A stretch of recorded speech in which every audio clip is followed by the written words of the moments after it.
Hello guys, nandito na naman tayo. Syempre, good morning muna dyan at good evening dito. Eto guys ha, so lahat tayo nag-aabang kung sino pa ba ang babaliktad ano. Pero bago yun, syempre may mga usap-usapin ngayon na si Buanggo at si Joel Islulong ang kasunod na babaliktad. Pero bago yun guys ha, kung natatandaan nyo pa no, ilang buwan na rin ang nakakaraan at ilang beses ko rin itong kinontent, no? Sapagkat ito napag-usapan namin ng ating puting kabayo. Sa mga sumusubaybay po sa akin dito, alam ko na matatandaan nyo ito. Na noon pa man ay sinabi na natin, pinangalanan na natin kung sino ang tatlong babaliktad kay Inday Sayad. Ibig sabihin, pagdating sa impeachment, posibleng boboto ng yes to her impeachment, to her conviction. So, eto na nga, 'di ba, pinangalanan at sinabi na ang ating puting kabayo na itong tatlong ito ay siyang pinaloyalty check din mismo ni Inday Sayad at ng may Sayad siblings kasama sila Iyutman, no? Si Iyutman, si Barbie. So, ito ay pinapa-monitor nila at loyalty check sapagkat wala nga silang tiwala na sa mga ito at alam nila narinig nila babaliktad talaga. So ito na nga, 'di ba, pinangalanan natin yung tatlo, si Quick Melt, si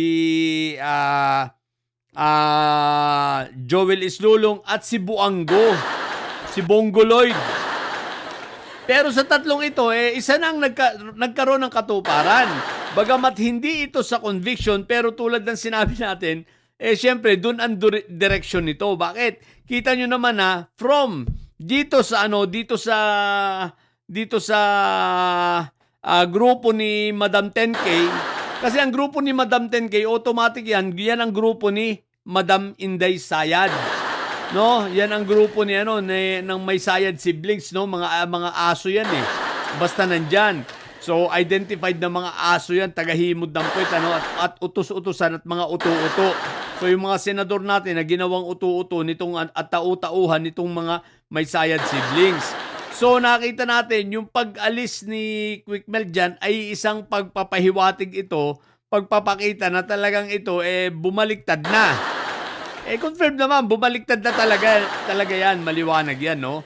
At eto nga pala, kunin ko na rin ang pagkakataong ito na pasalamatan natin si Quick Melt, no? Dahil dun sa impasse, no, siya yung bumasag. Okay? Bumasag kung kaya nagkaroon tayo ng majority na ngayon at naibalik na uli ang ating mga senador sa tamang pagtatrabaho. Bagamat yung mga nasa minorya ngayon, no, yung may Sayad Black, bahala sila sa buhay nila. Pero hindi pa rin natin iaalis, syempre, ang accountability na dapat ay harapin ni Quick Melt ang kanyang mga kaso. Kailangan niyang harapin yan. Pero sa tamang forum harapin niya sa korte, pero hindi ibig sabihin dahil sa mga ginawa niya ngayon kakalimutan natin yun. Hindi naman ganon. Pero kailangan din nating pasalamatan. Sabi nga natin lagi, give credit where credit is due. So bigyan natin ng kahit papaano pasasalamat din si Quick Melt at hindi natin alam. Baka naman na totoong seryoso na talaga ito at para sa bayan. Dahil dati namang maayos ito no? Na nagmamahal sa bayan. So sa pagkakataong ito, kahit papaano nang ibabaw sa kanya yung pagmamahal talaga sa bayan at pagrespeto at pagmamahal sa institusyon na kanyang kinalalagyan sa mahaba-haba na rin namang panahon at ayaw niya na ito ay masira, tuluyang masira. So, pasalamatan natin siya sa bagay na yun, Pero yun tulad ng sinabi ko, hindi naman siya ligtas sa accountability na dapat harapin niya. At na doon naman sa bagay na yun, papalakpakan naman natin si Jingay na hinaharap niya ang kanyang mga kaso. Okay?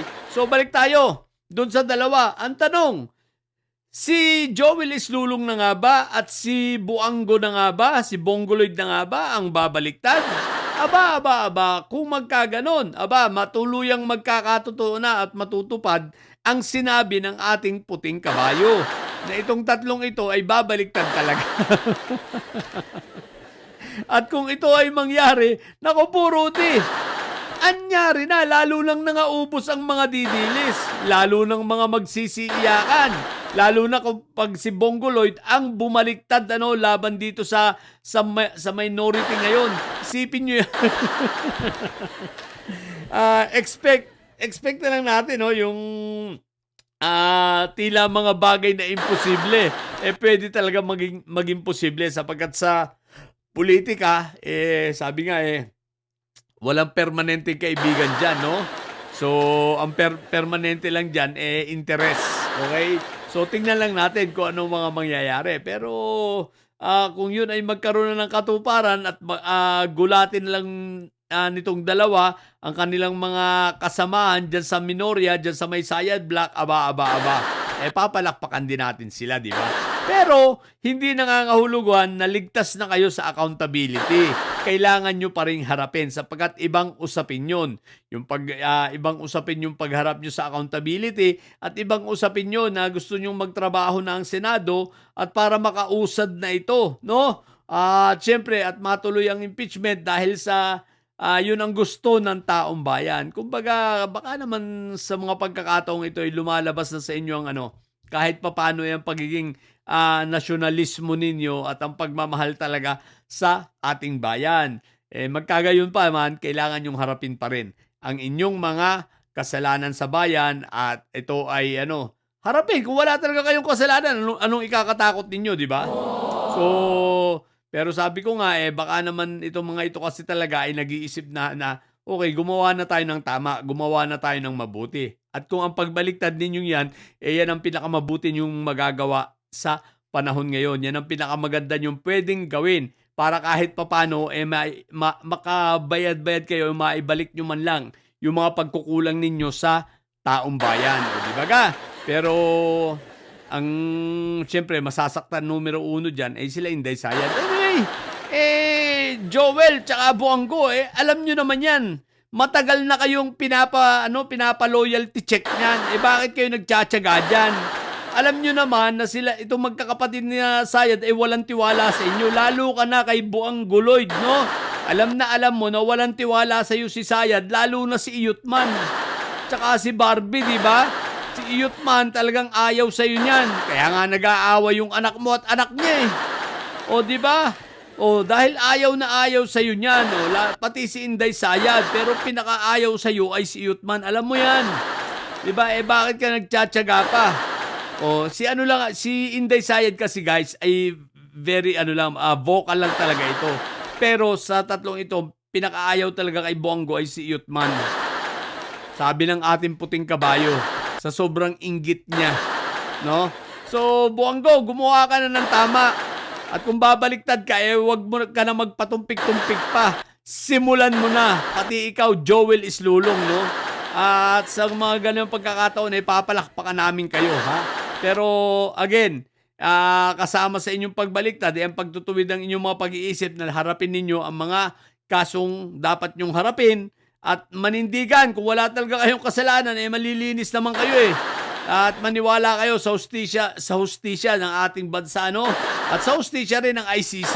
Kung wala kang kasalanan, Buangguloid, ma-absuelto ka dyan, ha?